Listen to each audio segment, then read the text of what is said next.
Алдарыңызда Opel Astra автокөлігі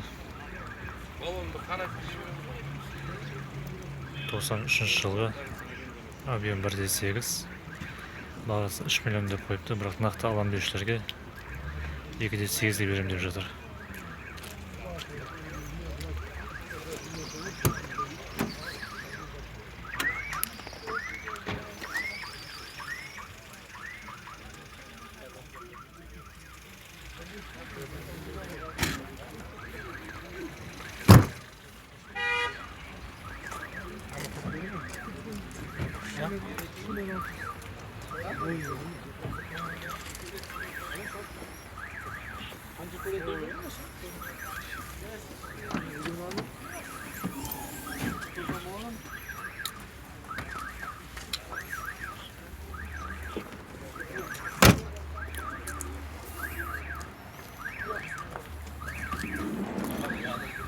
Жағдай жақсы, хабарласыңыздар.